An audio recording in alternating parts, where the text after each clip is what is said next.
Oh, come on. How do I make it go? Tap it. Tap that ass? Tap that ass. I just tapped that ass. Tapping it a all little of that. too late. What? Oh, we're gonna have a fucking commercial. Fuck. We are quite rusty. Here in my garage, just bought this new Lamborghini here. Fun to drive up here in the Hollywood Hills. Hey. A little Earl Sweatshirt shirt. Sweatshirt drop for your ass. For that ass. I know everyone has their fucking version of this, but no one did it justice, so here we go.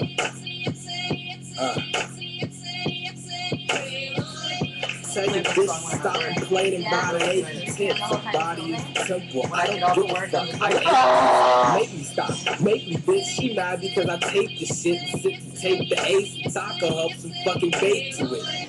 Master, pretty bitch, bash a black and white bitch, mixed like she knew and chew grass or something, sort of like the shit. I guess I kinda like my bitch if she wasn't a dyke, motorcyclist with Tyson list.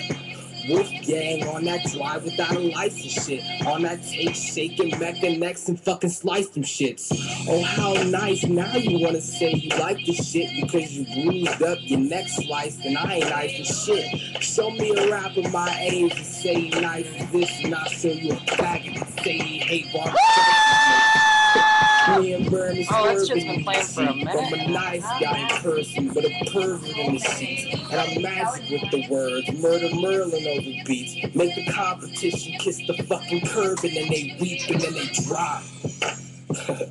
Hey. Drop, bitch. I love that song. Do you? I love it. I love it to death.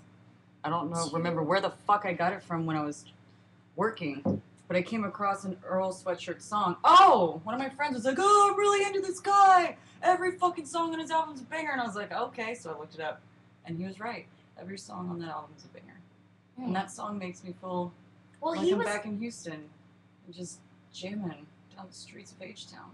He's a dude in that crew with Tyler, the Creator. He was like, a lot of people said that he was the best one in the crew. But Tyler is just a dude in the crew. Yeah, but Tyler, like, blew up, but he was the one that was... That's why they kept saying Free Earl or something. I don't know if he was, like, locked... I don't know. He's a kid. Was he the dude that they were talking about? Yeah. Oh. Yeah, that's him that they talked about, so... A little hip-hop lesson for Kayla CP. Yeah, I don't be knowing a lot about hip-hop. I mean, I got a lot of black in my soul. My soul's not black, but I feel... I think my soul's black. Why? I don't know. I'm a dark person. Dark person, right, Biggs? There's a difference between being dark and deep, and I think you're just deep. Really? Yeah. Whatever you think. I feel like make you feel better because yes. you're tripping, boo. Am I? I'm just like so outside of myself. I feel like I'm in outer space. It's because you're deep, because you fucking analyze and think shit through like on so many different levels. It was so Unless much you're plotting worse. on killing people or like the fucked up shit you can do to people, then that's dark. First time ever.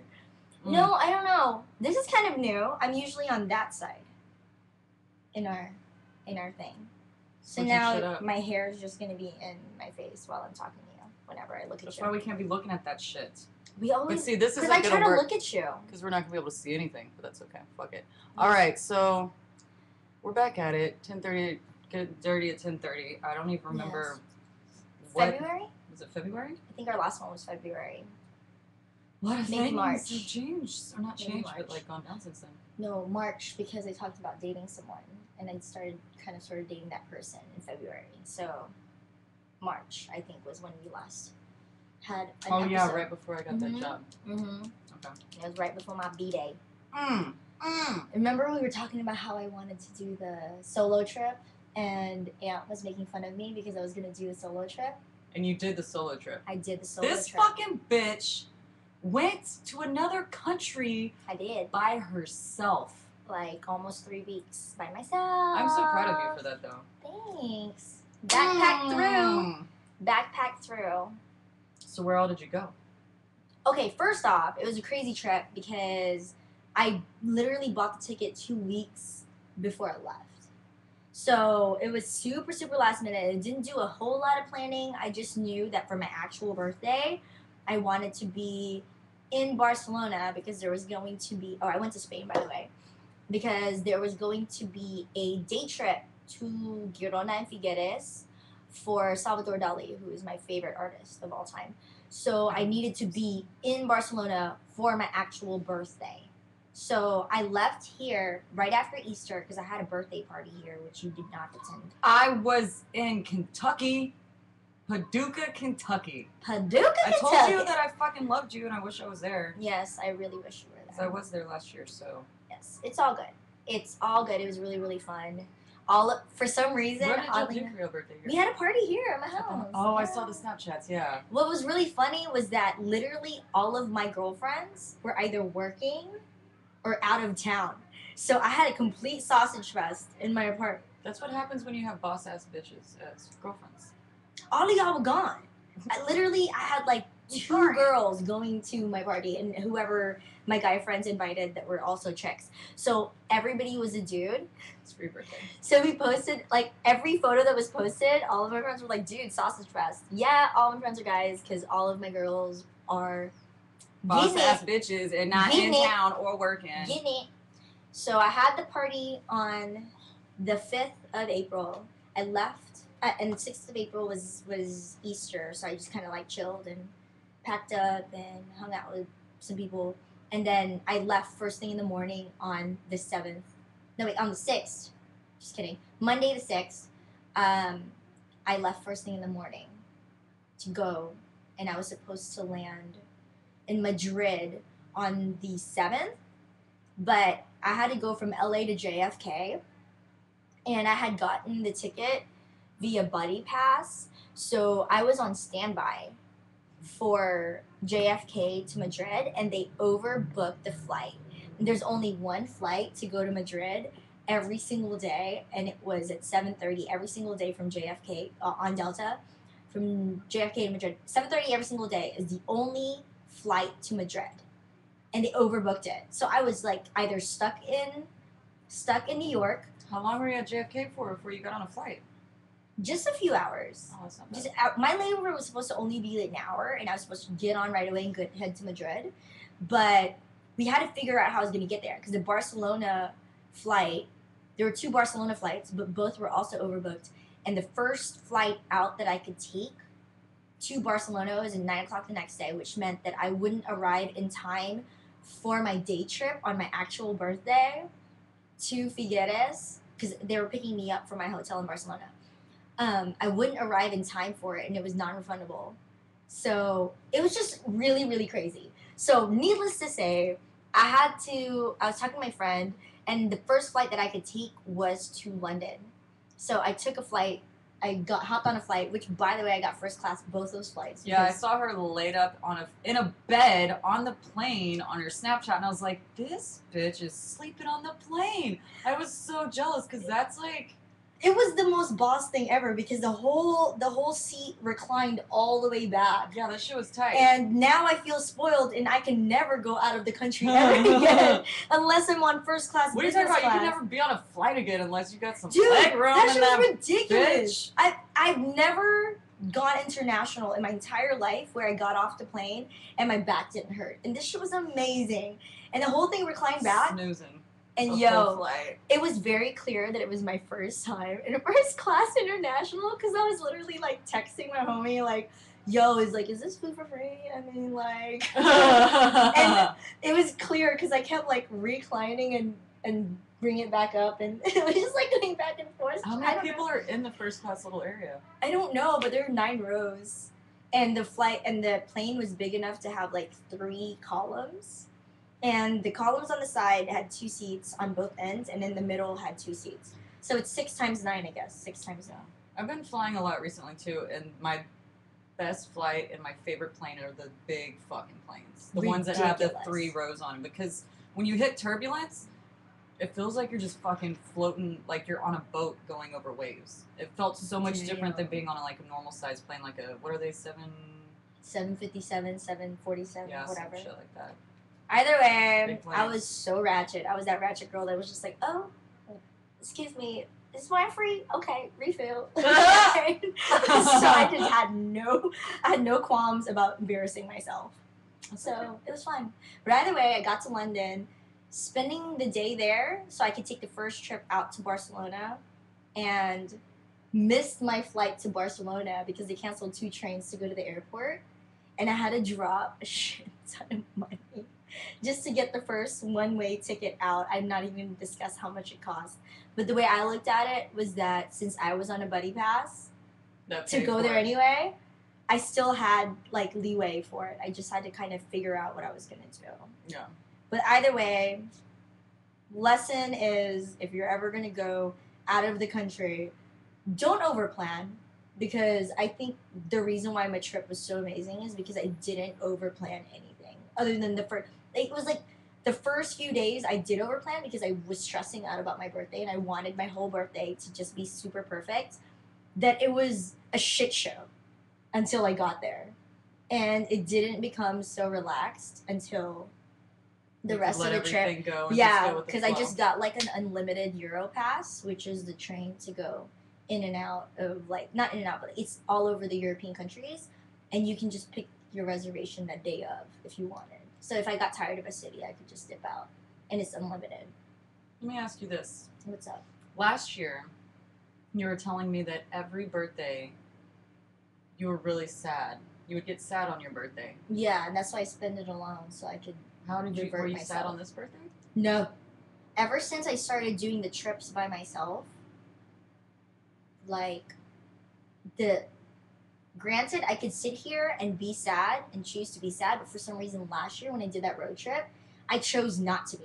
Yeah. And that was like the first time that I chose not to, because last year was the year that I chose to be happy. But moving out here, doing what I wanted to do, and just dealing with life as it comes. Remember, I gave up, like, stressing out.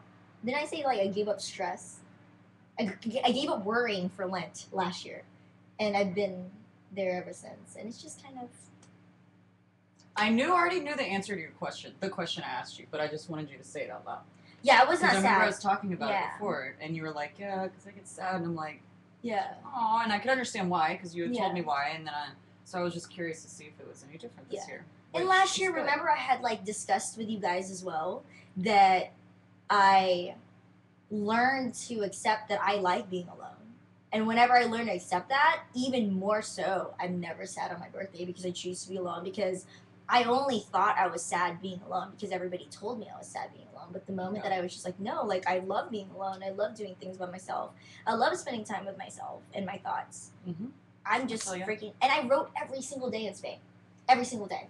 Even though I was out and hiking, and not hiking, but like walking around and doing a whole bunch of shit with a heavy-ass backpack on.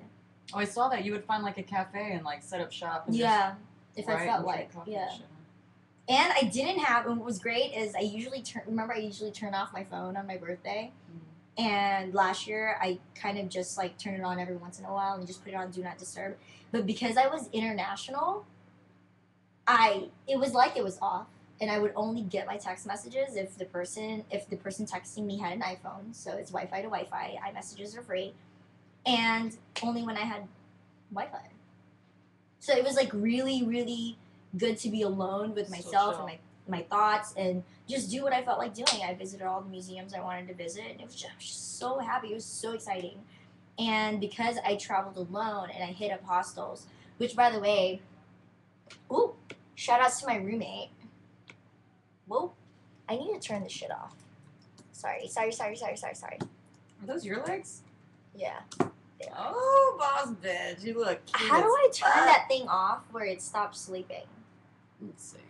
Anyway, shout outs to my roommate who told me to do hostels. Because at first I was like, I'm not doing hostels because I love being alone on my birthday, and that's why I do things in hotels by myself. And he was just like, no, like, you're still by yourself. Like, nothing is going to change that because you don't know anyone. Just do hostels, because whenever you are bored and you kind of want to meet people and learn from other people who are solo travelers as well, you can meet them. And shout outs to him, because that shit was bomb. I met a whole bunch of really, really cool people who traveled alone, and now, like, there's so many things. Like, there's this pilgrimage. I've just been talking everybody's ear off now. I'm sorry ahead of time if you're tired of my voice already, because usually it's not the case. But no, this is an amazing trip. There's a pilgrimage called the Camino. It's really popular, actually. It's like a hike or whatever. Like, and it goes from France to, like, kind of the edge of Spain, close to Portugal. And I met a kid who was 22 years old who did that shit by himself from Denmark. He did what? Yeah. He did the hike, the pilgrimage from France to the edge of Spain, close to Portugal. How long did that take him? It's supposed to, like, set pretty much what it says online is 30 days. It took him 30 days. Wow. Yeah, and he was like, it was the best thing ever. So now I'm all jealous, and I actually had to pick up a contract just so I can save up money so I can do it in September. So if anybody out there is down to do this pilgrimage with me, it's called the Camino. We're doing the the French way. How do you, or what was your most craziest thing that happened to you while you were out there? Other than missing my flight and having to freaking do all that dumb shit? Yeah, like once you finally got there and got settled and you started, like, you know, going around and doing shit, like what's the craziest thing or most memorable moment or something that made you emotional or tear up or like, what the fuck is wrong with America? Or just like something weird. A lot, actually. A lot. Like, these people go through so much. Okay, us as Americans, we have European history. Like, 1 year. 11th grade, right? We learned European history. And we learned about Spain, like, 1 month. And we kind of know about Francisco Franco. I don't know about that shit. The dictator that they had. I don't know about that shit. They had a dictator who was, like, besties with freaking Hitler and Mussolini. And we kind of learned about it. I think we touched on it. We know Spain how, like, did? yes. Okay. But we didn't know the kind of freaking devastation he caused. And, like, I don't know how many. The Spain people? Yes, dude. What they had a civil war, which we kind of know about, but we didn't know how bad it really is. There's still parts of Spain that were kind of forced into Spain as in. Like, apparently, Spain is they don't consider Spain as a country. They consider Spain as a nation, and there's with separate countries, which is kind of like the states with our country. It's the way that I compared it was like they have like little areas that are like states, and they have cities within there that pay taxes to the capital, which is Madrid. Okay. So it's like states paying taxes to Washington, D.C. in comparison. Kind of the gist of it. I still kind of didn't really completely understand their government. But regardless of the fact, they have little states that were kind of forced into Spain, and some by the dictator, and some chose to be a part of Spain. But regardless, like, some of them don't want to be a part of Spain, and they really want to get out. It's like Texas with the United States. Yeah, like how Texas has been freaking trying to secede for freaking years. Yeah. Oh, P.S. The computer, it's not allowing us to look at the chats if anybody's doing live chat. So if you have anything to say, please tweet us. Yeah, tweet hashtag GD1030 1030, and then at the end of our talking, we can sit there and we're so sorry. I don't know what's happening with the chat room right now. It's all good. But so I learned all of these things about these separate places that really want independence from Spain. They have all these like rebel flags, and I got really, really psyched on it. So now I want to move to Spain and join the revolution. You would.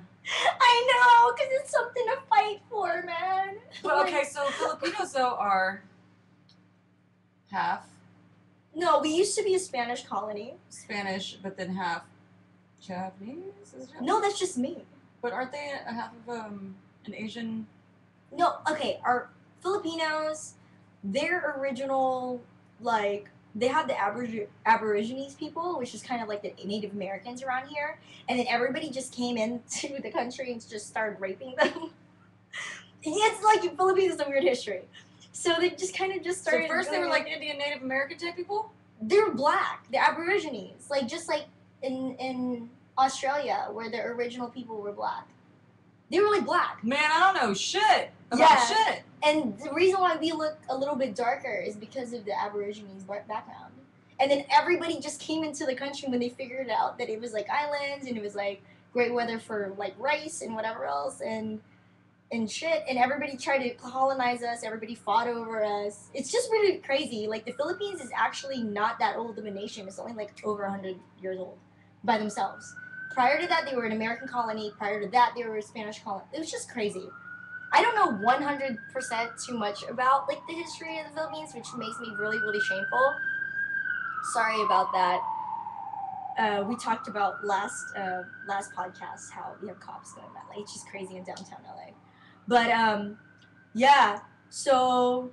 I was just getting at that, like, I was gonna be like, oh, you love it, you want to move there because you have some Spanish in you. But really, we do. This bitch is a little bit of everything. I'm a little bit of got everything. Some Native American. Native got American. Some black people. I mean, Native American, like... It's not Native American, Native Filipinos. Man, I don't know what the fuck They're called Aitas or Itas or whatever. But they still live there. They're kind of just separate from the rest of the Philippines. Yeah, they're there, but they're separated from the rest of society. I want to go to the Philippines. Go. I'm going next year in May for my my grandpa's 96th birthday. I want to go. It's Come supposed with to be me. fucking beautiful there. It'll be dope. It's go. gorgeous. I'm trying to do like a 1 whole month thing and backpack through and kind of learn about my culture, which is spearheaded because my mom was really, really, really adamant about me checking out the Rizal Monument in Madrid. And Rizal is the Filipino hero because he wrote like this piece that spearheaded the revolution for the Philippines to gain independence from Spain. And spearheading just sounds so badass. They're just like led a revolution. Like this entire trip, I just want to join a revolution because I feel like it's in my roots to just fight the power. Just me.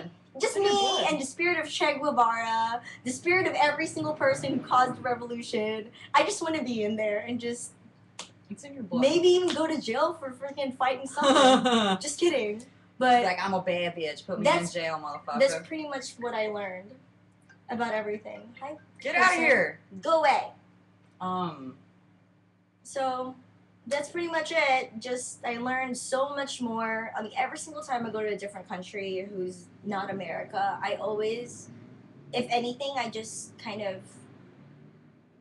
realize that our problems, we can solve them. We have every resource possible to solve the things that we're dealing with as a nation because we have free everything.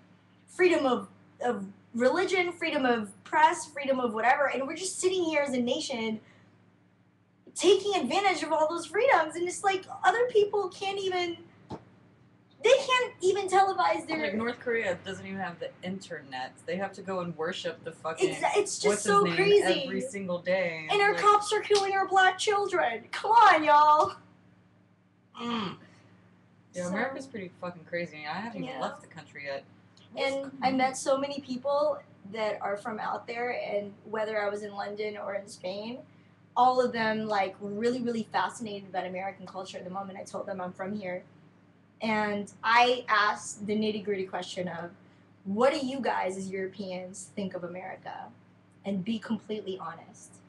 And the most honest answer I got was from my friend who's from Portugal, who I met in Barcelona. He said, I don't know about everybody else, but the way that I pretty much grew up thinking is that Americans are the wild and crazy teenagers, spoiled teenagers who had everything handed to them and don't know how to handle their problems. I was like, jaw drop, like... That sounds kind of on point, It makes... Yeah, it does. And they were like, yeah, and guns blazing, yes, proud to be American, but you have all of these given to you and you're doing dumb shit. And I'm like, you right. We're doing dumb shit. And they're like, and more money. I'm trying to copy his accent. I can't. More money. Buy. And then pretty much they're saying that we're living to work and we're not working to live. Like, people in Spain have siesta. Yeah, I've heard about this. Siesta, dude. I had to schedule my life around siesta because I knew from 2 to 7 I wasn't going to find any food because everything was closed. So I needed to, like, eat before then. Hold on, they sleep from 2 p.m. to 7 p.m.? The siesta is long as fuck in Spain. I want to go to siesta! Dude, that's what I said. I was just like, dude, this so is everybody's just, like, taking naps and shit, and shit doesn't even open until 10:30 in the morning, except for, like, grocery stores or something. Yeah, so you sit, and then clubs are open till late, so you stay out all fucking night, and nothing is open till late, and then they sleep at 2 o'clock, or they shut everything out, like 2 or 3 o'clock, and you're like, all right, there's nothing to do but go to museums from 3 o'clock to 7, because it's the only thing that's fucking open. Dude, and at 7 o'clock, you live your life again and eat. I was talking about the same shit at work, because we work fucking, I mean, you do the same shit, 12-hour days. I was like, man, you know what? Like, if we could have a fucking nap after lunch, just for an hour, I would fucking work more. Even though I'm already working a lot, it would make me want to work more, just because I get to rest. And even if I didn't want to relax and I wanted to see more shit, I was kind of forced to go home and relax, because there's nothing open. No. They're pretty much forcing me to say, yo, like, you need to calm down and take some time for yourself and take a damn nap. At first, I was, like, mad about it. I was just like, dude, I'm fucking hungry right now. Like, dude, I want to do this. And then I want to say, like, 4 days in, I was like, y'all right, man. I need a goddamn nap. I need to go home. You got like, used to it? You right? Like, I'm back at the hostel. Like, what's up, y'all? Taking a nap? You get back here and go to work. You're like, I'm here again all it's freaking lunchtime. day. I need a motherfucking nap. Yes, at like 4 o'clock at work. I'm like, what the fuck am I doing at the job? You know, we need to take a siesta. That's life. Sit back, live your life. Live your life. I'm just gonna keep talking. I can have so much more to say about it. I know. I want you to say about it. I want to keep talking, you. but I feel like I'm taking up all the time, and it's okay. Let's see what I. I'm just gonna randomly butt in little things here and there. Just talk. Because this is not Getting Dirty at 10:30 Iron Edition. This is us, girl talk. Go ahead, baby. So at the end of March, I booked a gig where I'm traveling on the road for the next 4 months on a TV show, which TV show is super fucking badass. And all the people that I'm working with are super, super badass. And I've gotten really close to a couple of them. And it just made me start to think, like, I feel like I've conquered a lot. Like, I feel like I've gotten back into my element over the last month, which is weird that it was a really short amount of time. But I've been trying to find myself again. So I came to this conclusion, like, the last year and a half that I was sober, I felt really good about it. I felt really strong about it. It's something that I needed to go through. But in the same aspect, I knew I was going crazy. Like, I felt like I was going fucking crazy. And I couldn't ever put my finger on why. And I don't really still think I can figure it out. But right before I left, I told myself that I was going to start drinking again. But not like a crazy person, because I feel like I've gained some self-control. I wasn't going to black out or get fucking hammered. I'm limiting myself to beer. And I knew going on the road with these people, like, if I wasn't going to be able to have a couple drinks at the end of the day, that was going to make my life...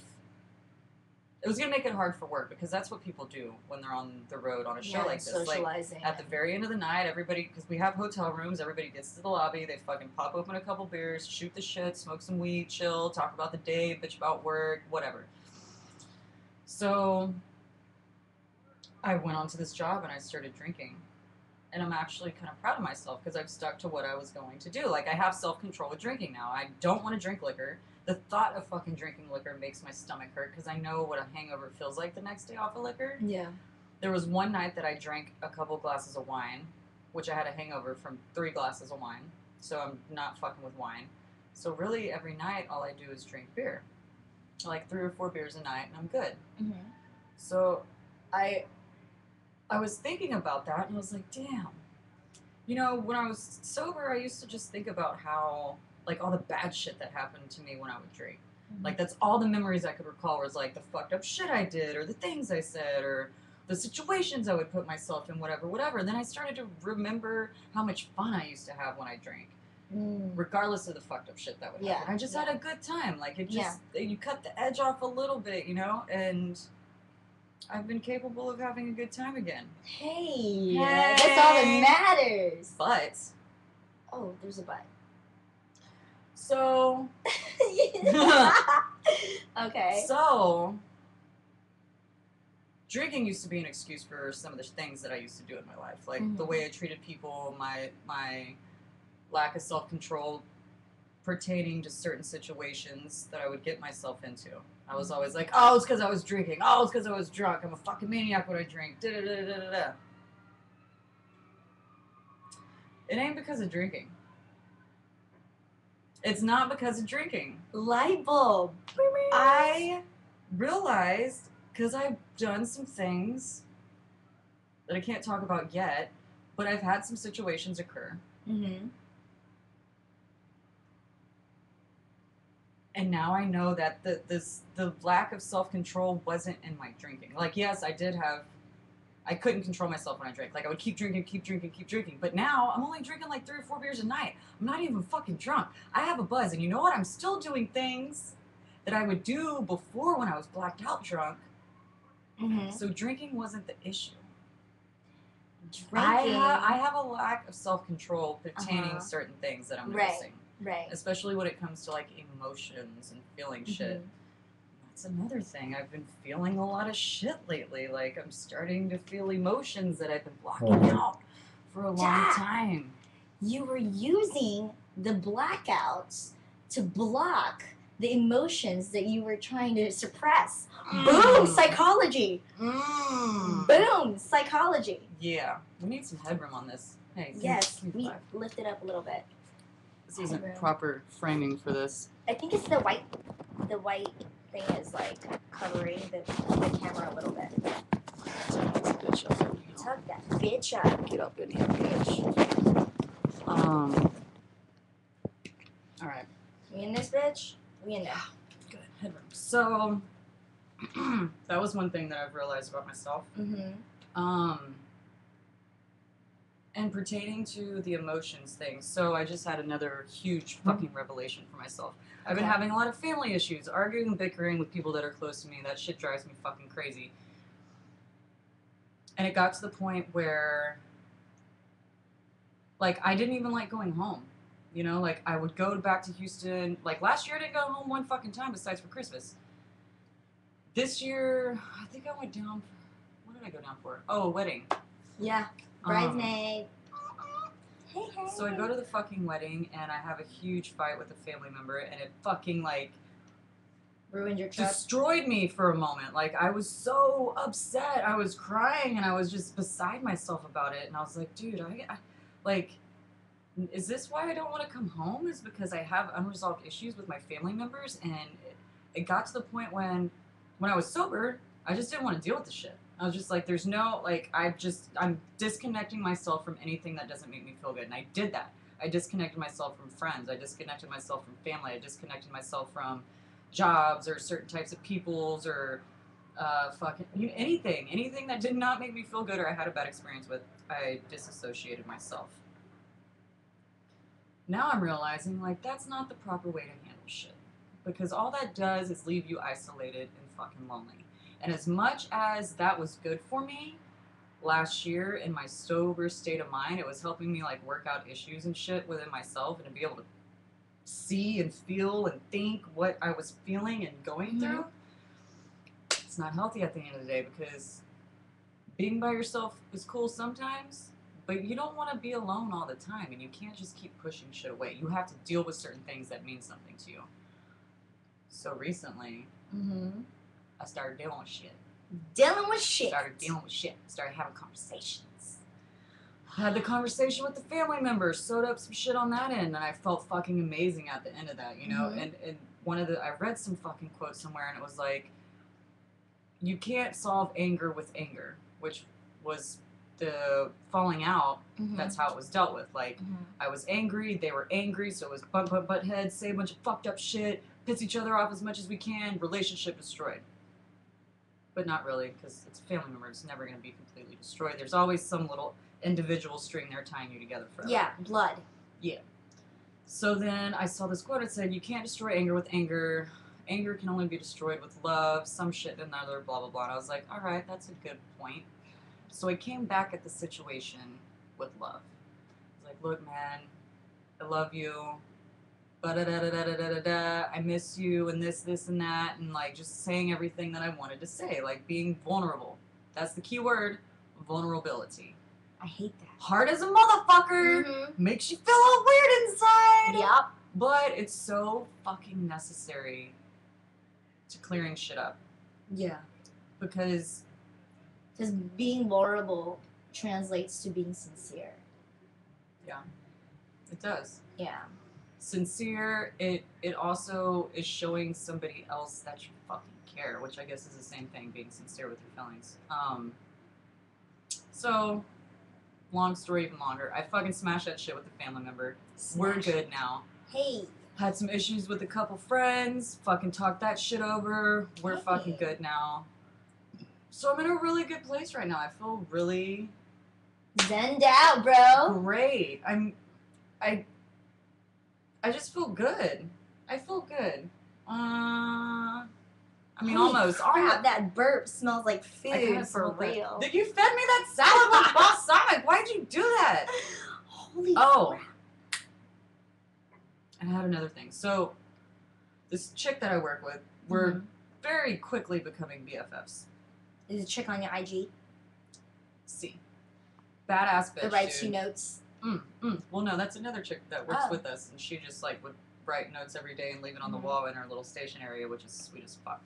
This crew I work with is seriously legit. Like, everybody's really fucking cool. Everybody helps each other out. Everybody fucks with each other and, like, cracks on each other, and everybody's super talented and loves what they do, and it's I'm having so much fucking fun on this show. But the other chick that I work side by side with, she's a super badass. And we're like fucking getting high in the parking lot one day, shooting the shit, talking about random stuff.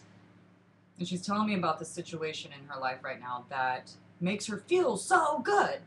Like, everything about it makes her feel fucking amazing. And we're talking about it, she's all smiles and shit, and then she's like, but I feel bad. I was like, what? She's like, I don't know, I feel bad. And so I'm high, and I'm like, do you realize what the fuck you're saying right now? Say it one more time. Do you realize what the fuck you're saying right now? You're saying you feel bad because you feel good. Making you feel good is making you feel bad. Why the fuck is feeling good making you feel bad? That's like a fucking conundrum. That's like a mind fuck. Like, that's... You sound crazy right now saying that. That's what I said. I was like, you sound fucking crazy. Listen to what you're saying about yourself right now. Making you feeling good is making you feel bad. Whatever. Talk some more, end of conversation. Well, then the same shit happened to me the following week. I was in this situation that made me feel really, really, really good. Yeah. And it opened my emotions up for the first time in a long time, and I was feeling some great things. But then I started to feel bad about it. And so I'm sitting there thinking, I'm like, God damn it! This is the same shit I was just telling her that she's fucking crazy for. Like, you feel so good, but you feel bad about it. I don't understand. Okay, I've never been in a situation where I felt so good that I feel bad about it. Tell me. It's guilt, okay? You guilt because you're happy? You're guilty because you're happy? Well, I think it's because there's some details that are being left out of the situations. You know what I'm saying? Like, it goes a little deeper, and I'm not able to talk about it particularly, but I think that's what the bottom line is. Feeling guilt in some aspect or another. And... like you shouldn't be happy in the situation that you're happy in. Yeah. Like you feel like you're tricking yourself. Maybe. That leads to another fucking thing I was thinking about. I totally get it. You know what? Now I have something to relate to that. Yes. Because I've been in a situation before where I kind of got into something that feels like a relationship. Is kind of leading to that, but neither of us were in the proper position to be in the relationship. So even though it felt good to be together, we knew that we couldn't give each other what each other needed. That we felt like we were tricking ourselves because it felt right. So we separated and said we'd revisit later when it's in a better time. So it felt bad that it felt good because you knew it was going nowhere. Yeah. That's the only thing that I can relate that to. Because you're like, dude, this feels so good, but I know it's gonna end. And then you feel bad because it feels so good that you don't want it to end. Yeah. That's the only thing I can think Not good. of. That leads me into another point that I realized about myself. I've been having some realizations lately. I've been noticing... That hair flip, though. Yeah. I've been noticing that I live in fucking dreamland a lot. It's the best thing. I mean, it's great when your job pertains around it. When you can utilize that in a positive, fucking progressive way, you know? When you can use those fucking daydreams and fantasies and shit to make money off of it as part of your job or even as like a creative outlet. But I'm noticing I'm definitely the type of person, like I daydream a lot. I fantasize a lot about certain things and situations. And it's gets to the point sometimes where my reality and my dreamland, they mesh together sometimes. And sometimes it's really hard to just decipher what's real and what's not real. Yeah. Yeah. Do you think it's all the weed you smoke? No. Because I had edibles one time, like way too much of it, and like I literally was like, that's a different type beside of myself. Up. Yeah, no, it's not. I was like literally that. like beside myself. This is like in my waking day, completely sober type thing. I don't know. It's really weird. Maybe that's just some stuff you need to sort out even more and then revisit it later. Maybe. Yeah. Hey, don't forget to hashtag GD1030 so we can see what you're saying. Because I don't know what's wrong with the chat. Working. It's not working, y'all. And that sucks because that's our main event here. Let's see. Do we see anything? So maybe I'm kind of crazy because I can't decipher my dreams from reality. Well, I really can. But I think it's just so much more fun to live in a fucking dream world all the time. I don't know. I hate slapping myself in the face with reality, though. It's such a bummer. But reality's not that bad, so I don't know why the fuck I do that. Why would I say that? Reality's great. Is reality great? I'm alive. Hey! I got 2 nice titties and a vagina that works. Hey! I got friends and family. One more time. I got a roof over my head. I can eat food. I'm good to go. You're the small percentage of Americans that aren't what they think we are. We know our blessings, bro. Gratitude, man. You have to have gratitude. Yes. When you lose gratitude for stuff, everything turns to shit around you when it's really not that fucking bad. It's not that bad. We have freedom of speech and press and religion. People are dying in the world for their religion, dude. I don't fuck with religion anymore. I hate organized religion. But at least you can still do what you want. Even not having religion is your choice for religion. Yeah. It's an anti-religion. You know what I mean? You're still able to do whatever you want. Yeah. You know what I'm saying? We can look at our hashtags now. And the question is, the most recent question, I'm so excited this was asked. By a GQ kind of guy. A GQ kind of guy. Is, have either of you seen the movie Wild starring Reese Witherspoon? And the answer to that is yes. I just watched it late last night. Is it good? Amazing. It was great. It was filmed so well. Because the gist of the story is this Reese had... Who's the other chicken at Reese Witherspoon and... Reese Witherspoon. And what was her... Who's the other chicken at, right? I forgot her name, but she's really good. And she has No. Is it? I wasn't really paying attention, but it's a great movie. I literally just watched it last night because this person told me that we needed to go watch it. What else we got up here? And it's really, really good. It's about a girl with a heroin addiction, and it revisits her life as to why she had the addiction. And as she's going through it, this is what's really weird about it is because I talked about the pilgrimage, and how I kind of want to do it because it's like a self-reflecting thing. That's what she does. She does a semi-pilgrimage that goes up, that she takes the Pacific Coast Trail, or not Pacific Coast Trail, some trail that goes to Canada. Okay. And she does it, and it's 3 months. And she goes through this entire thing, and she's never hiked before, really. And at first, she takes like this crazy-ass, big-ass backpack that these... Are you talking about the movie? Yeah. You can't be spoiling this I'm shit. not spoiling it, but I'm just saying the gist of it is that it's about her. Oh. and it's. The I pilgrimage think thing I think you would sounds like good. it. I think you would like it. I have a lot of places I want to see. I have a lot of things that I want to do. Well, don't go to Spain until you're ready to leave America, because that's where I'm at right now. Like, I'm ready to get the F out. Too bad I go to bed. Oh, Yeah. Matt, wake your old ass up. Let's see. Anything on Facebook? Anything? I'm so bummed about our chat room. Oh, here's another big topic. What's another big topic? Which it kind of tied in with making amends with my friends that I was trying to push away. Okay. I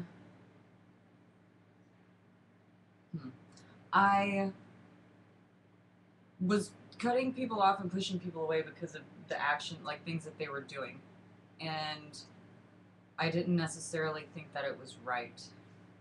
And so I didn't want to be a part of it, or I didn't want to have any connection or ties to it. So I was like, Xing shit out. Yeah. And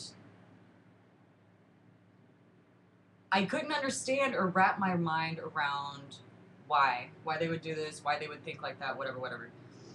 Long story short, I ended up doing something kind of similar as this person did. And I did this in a sober state of mind. Mm-hmm. And that made me think about how I can't judge people. I need to quit fucking judging people and their actions and things that they do, because there's some things in life that we do.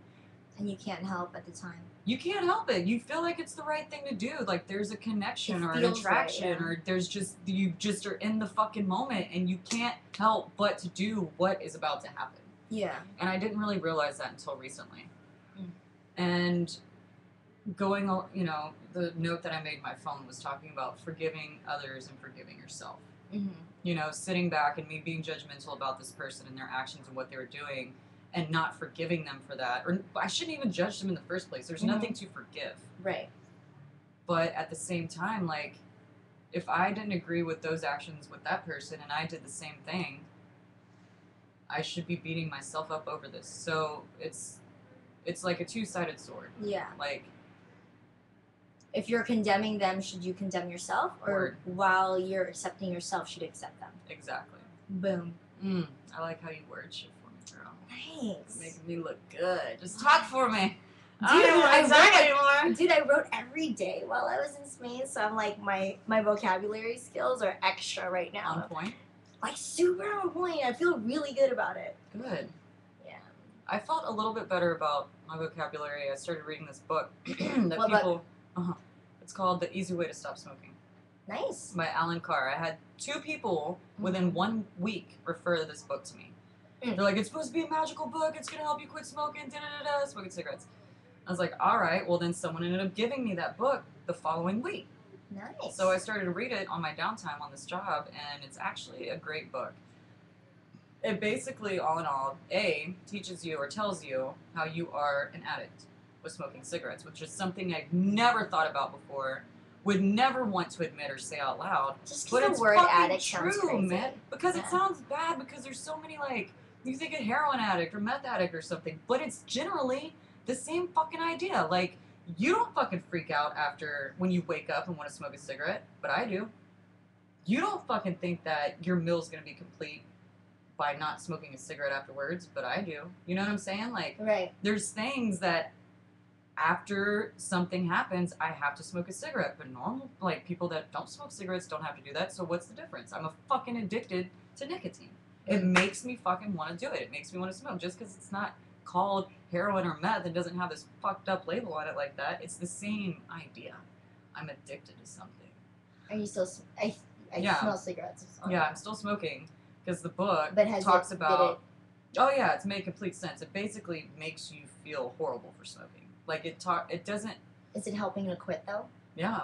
But the book's like, don't even try to quit while you're still reading the book. Wait till you're at the end of the book, and then...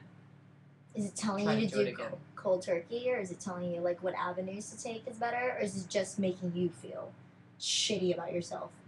It's making you feel bad about smoking, but then it's also giving you harsh realities about smoking, like what it does, and I don't know. I think it's gonna work.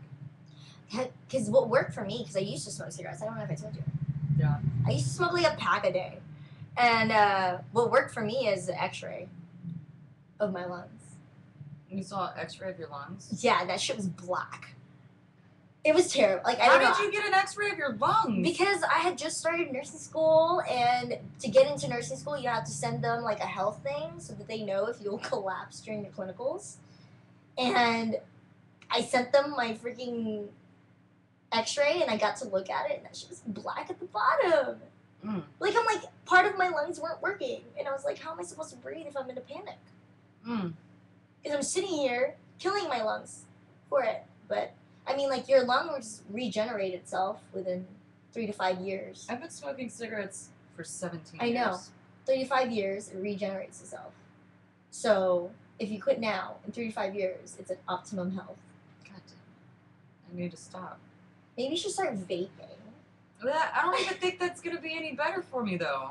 I need to get off of nicotine. That's what the thing is being addicted to the nicotine. But the vape, apparently, I'm not pro-vaping, okay? It's just my cousin vapes, a few of my friends vape, and my brother's vape, is that you get the little things, the little juices or whatever. They have nicotine in them. They have nicotine in them, but they have certain amounts in every one.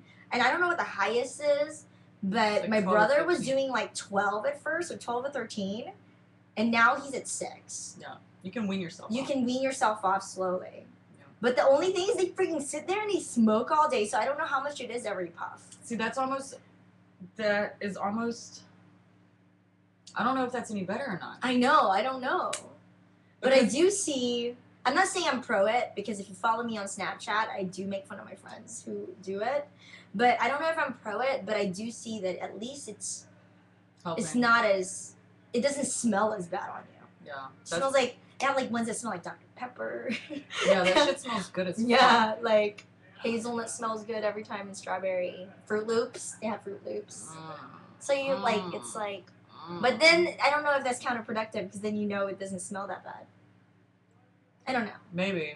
Because then if you're still getting the nicotine too, like I remember when I tried to do the patch before, and I bought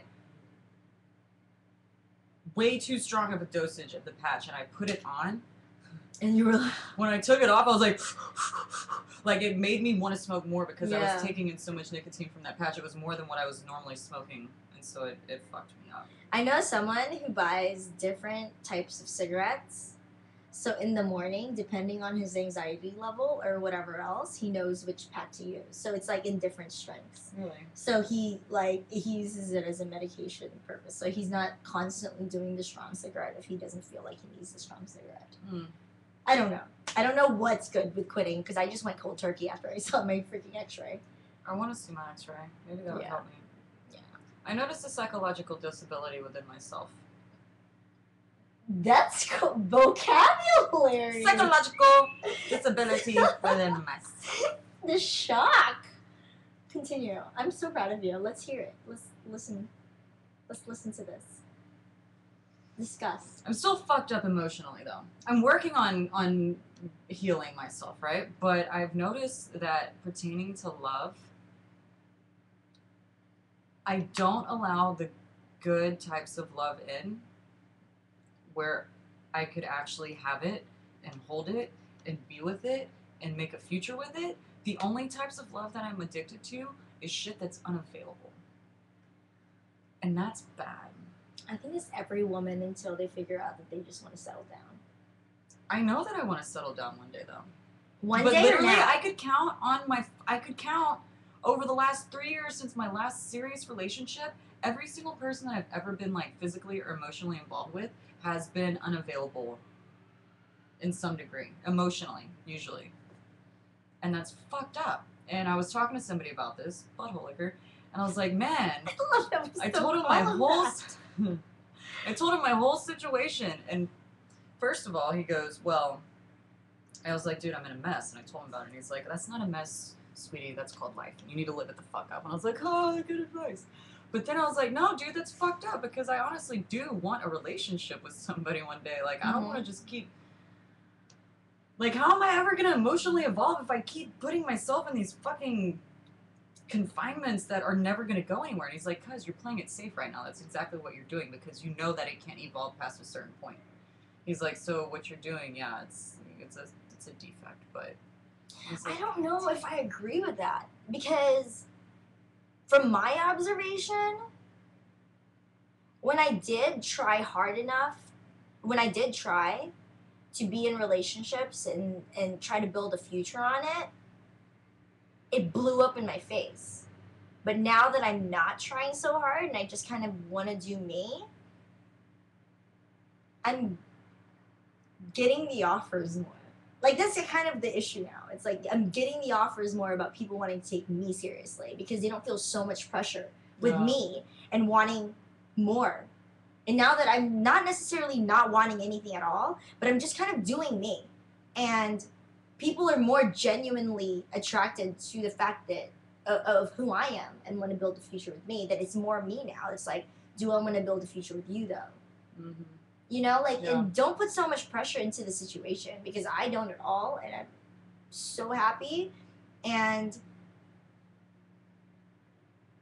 I guess the difference between last year and this year is that last year I just, like, really hated relationships, and now it's more like I'm more focused on the connections that I have with everyone, that it's just going to work itself out if I do end up with somebody or not. Period. And you're not worried about it. You're just not worried about it. I literally do not worry about my future with anyone because I'm more focused on here, what's inside of me, and what I want to establish with myself, and what I got going on. That I don't feel lonely.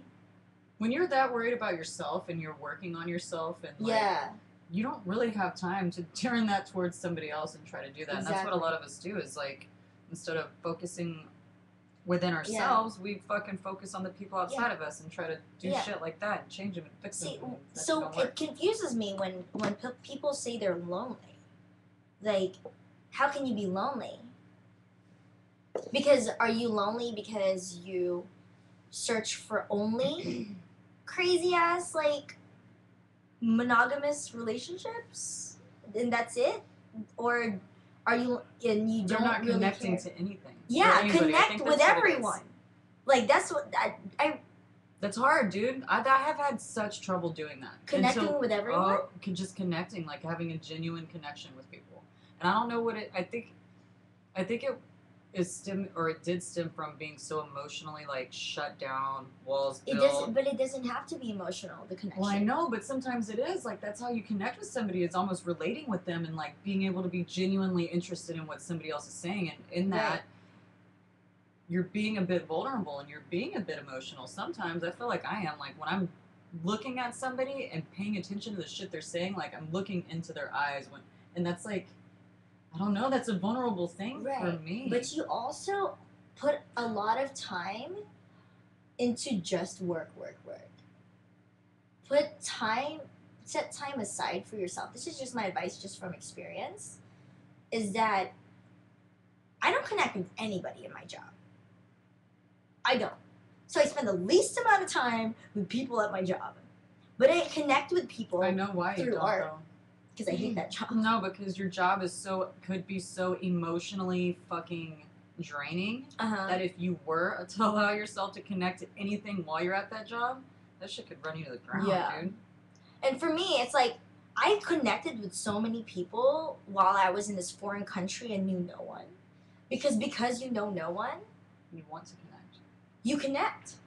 And I just did my own thing.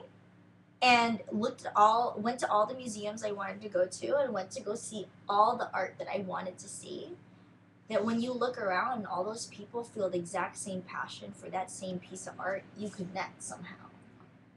And it doesn't have to be deep.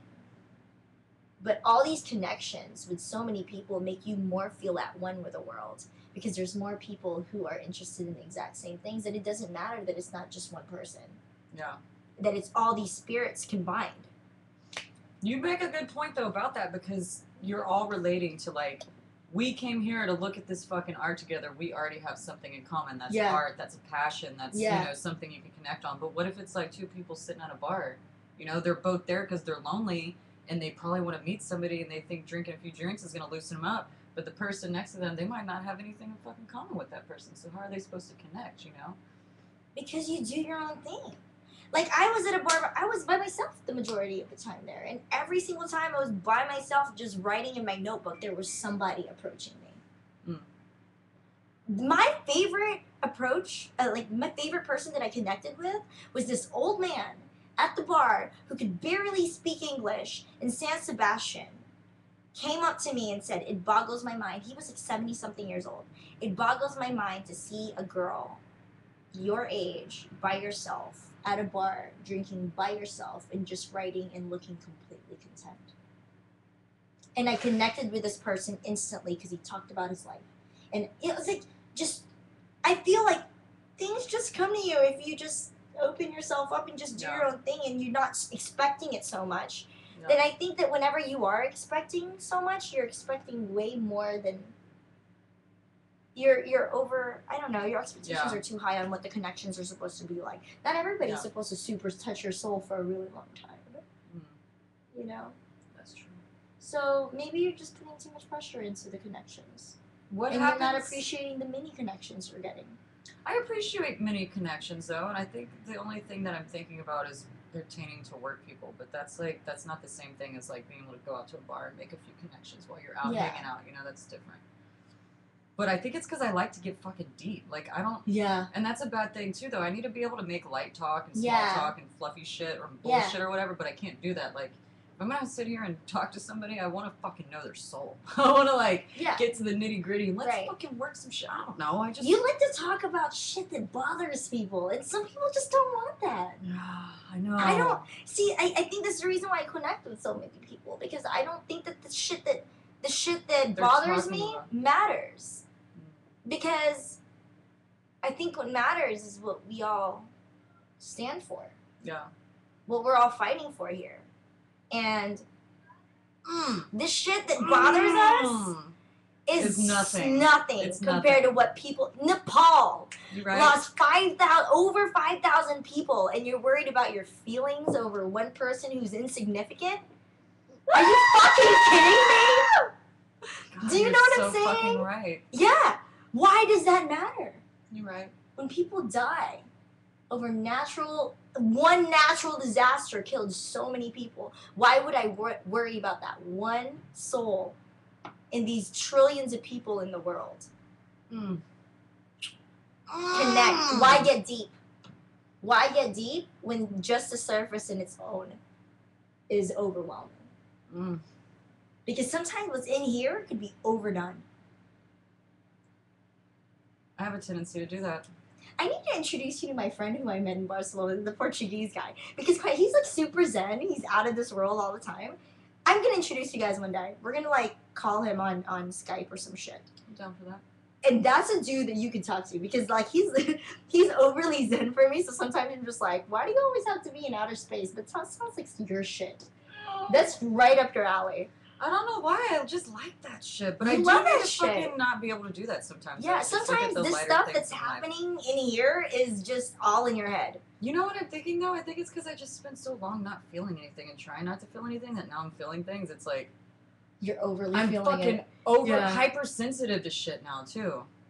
That was something that I had to apologize for. Yeah. With one of my relationships. I was like, dude, when I was sober, I was like, hypersensitive to everything. Things bothered me that should not have fucking bothered me. Sometimes you just have to make a choice to let go of the burdens. Yeah. Because 10 years from now, they shouldn't matter. We should create like a weighing system where you put burdens and then like some other shit on there, so then it shows you. Don't give a fuck.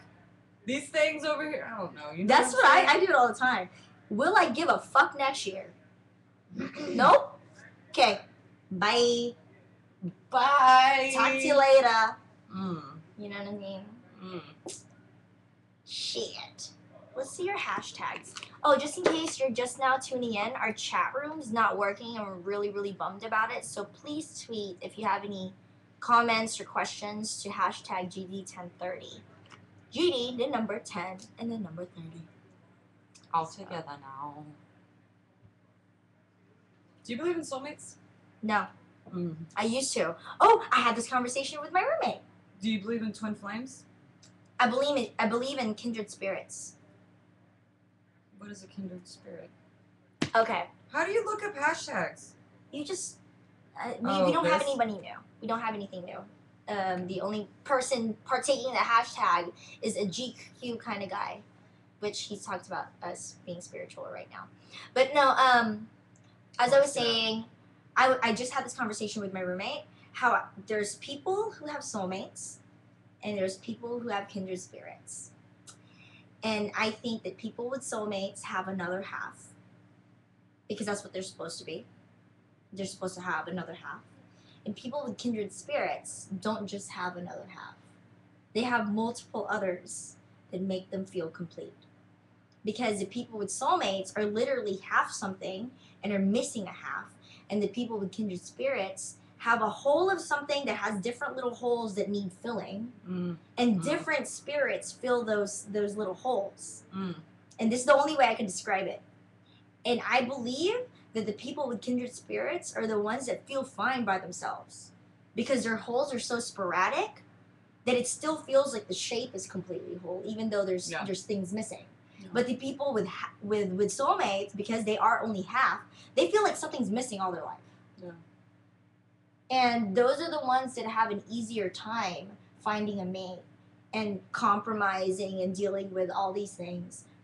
And it's whenever you put somebody who's a kindred spirit and somebody who's a soulmate together, the divorces happen. And I think that's been happening all this time. That's my new theory on love and life. That I think I'm a kindred spirit. And that's why I'm going to keep connecting with so many freaking people. And I don't need your voids. They feel my voids in different parts, like, you know. I haven't really figured out. I've been thinking a lot about that recently because I felt like I met my fucking match, man. Oh. Somebody just like me in a lot those are of the different best. fucking ways, man. Same personality, same fucking potty humor. Those are the best. A lot of shit really fucking similar, and it's just been making me think a lot. And I was like, is soulmates real? Like, is this a real fucking thing? That connection, dude, was fucking, it's undeniable and unreal. Electric. It's leaving me speechless. It makes me extremely happy.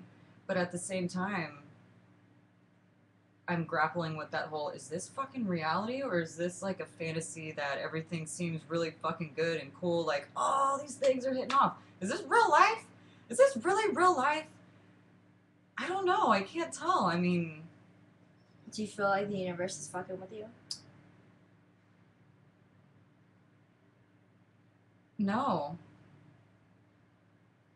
I feel like the universe put this situation in my life for a very fucking specific reason. It's to make me feel again. Emotionally. Feelings that I haven't felt in a long time. Actually connecting in a way that I have never fucking once connected in my life before with another human being. It's intense. But it's so intense and it's so amazing that I'm doubting the fuck out of it now. I'm like, this can't be real. Don't do it. Just let it happen. Everybody I'm needs letting that. it go because I know, and if it's really yours, it'll come back. Word. Trust me, I did that, and he got married last year. Remember we talked about it? Yeah. But to know that there's somebody who gets you though, it's like there's a satisfying feeling in your heart. It's to know that crazy. You got that. Oh, I'm so happy for you. You found that one. It's that whether you're together or not, it still feels good that they like existed in your life. Yeah. Yeah. Yeah. Boom. Yeah. It's because knowing that exists and you connected so well with it, it makes you believe that you love yourself because that person was a lot like you. At least that's how I feel. It's like my twin. Boom. So on that note, think we should wrap this up? I think so, and I'm really, really, really, really bummed about the chat room because usually we have a lot of small talk on it that's really funny. So we don't have Ant here today, so this has been an hour and some change of nothing but emotions. GQ guy just asked a question. What's the question? It said, do either you have reoccurring names or numbers entering your life? Names or numbers? like when it's 11:11, you make a wish on your phone. I see 11:11 a lot. Mm-hmm. That was so do my I. old address was 11:11. I see 11:11 a lot. I've made a lot of wishes in the last year because I always see 11:11. Same shit too.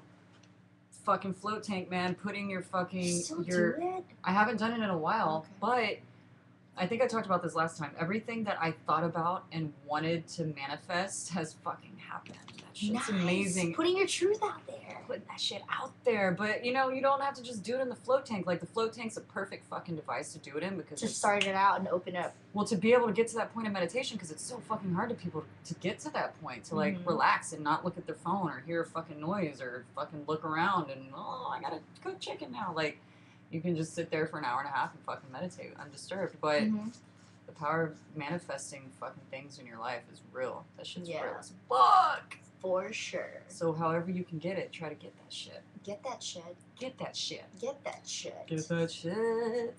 Yeah. So we talked about Spain. Talk about Spain briefly. By briefly, 30 minutes, I swear to God. But I haven't even touched the surface. I mean, it was 3 weeks, so I talked about the first week. I feel like you're going to be analyzing certain situations for a while, and you're going to be coming through with some... Do you want to see something beautiful? This is the book that I took, which shout-outs to Michelle, one of my best friends, for giving this to me whenever I moved to California and said that I could use this to put my thoughts down whenever I reflected. This is the notebook I took to Spain. This was empty when I took it. I am here. Look, damn, she filled that shit up. I filled this shit up of all my thoughts. So I can sit here and revisit, reanalyze, write scripts from experiences. I wrote down all the names of the people that at times that mattered. I wrote them down. Names of people, I wrote them down that I met, that had great spirits that I felt like connected with me. Yeah, it's crazy, right? Wow. Yeah. So, I'm analyzing it. If you guys follow me on Twitter, you'll know that I have a blog. If I haven't written anything about the trip yet because I'm still catching up on a few blogs, but once I do, ironmonkey.com, it'll be in that beach. All right then. So, yeah. Are you leaving again? Am I not missing you? We don't know when the next episode is. I feel like we should try to do it next Friday because Britt's gonna be in LA. I'll still be here till the 17th. Next Friday? If that's possible. It's always possible for me. I don't have a real contract till May 11th, so I work when I want to. All right, then. Honestly, I wouldn't even take this contract because I love the freedom that I have with not having like a real job and only working when I need to, but I have to take this contract so I can go back and do that pilgrimage in September. I gotta stack that paper. I gotta do some shit so bad. I'm actually gonna have money at the end of this job. I'm really stoked. Yo. So you want to do this Friday? You're leaving me hanging. Sorry. The 8th or the 15th? What is today? The 3rd? The 3rd. Are you trying to do the 8th? The 8th, 9th, or 10th. I'm gonna get with Britt because I really want her to come and do this because she hasn't done it in a long time. Britt Blue Ass. Mm-hmm. I do miss her. Yeah. So but she we'll should do come a few in. more before I go back out of town. Yeah, and I'll discuss more Spain stuff that I didn't discuss. Mm-hmm. Yeah, I didn't discuss. All right, well, it's been fun, y'all. If you have any questions, don't forget to hashtag GD1030. You can hit me and Iron up on Twitter, Kayla CP, or Iron Monkey Baby. And she's got a website. IronMonkey.com. And Instagram. Iron Monkey. There are selfies and pictures. So if you're not tired of my face yet, you want to see Mo. You can do do that. that. Just kidding. Don't do that. Snapchat, if you want to see our daily lives. Hers are really funny. I haven't been Snapchatting shit lately. Snapchat queen. I had to give it up for Lent. It was so bad. What? Say that again? I had to give it up for Lent because my Snapchat habits were so bad. But I Snapchat the whole entire time during Spain. So I saw all that. Yeah, whoever wanted to see what was happening could watch her Snapchats. Could watch my snaps. You saw a lot of beautiful things. Oh my god. The architects out there. Oh my god. And then I got home and I was like, we're such a young country. I hate our freaking architecture. I hate America. I love it. I hate it. I know everyone has their fucking version of this, but he's my fucker! Here you go. Hey. sounds like MIA. Yeah, does it sound like MIA? Yeah, isn't that sound like MIA in the background? Yeah. Take the ace, alcohol, fucking baby. It sounds like a Master, pretty bitch, bastard, black and white bitch, mixed like she knew and chew grass or something. Sorta like the shit. I guess I kinda like my bitch if she wasn't a dyke motorcyclist with Tysonless. Wolfgang on that drive without a life and shit. On that tape, shaking Mecca necks and fucking slice them shits. Oh, how nice. Now you wanna say you like this shit because you bruised up, your neck sliced, and I ain't nice as shit. Show me a rapper my age and say nice as this and I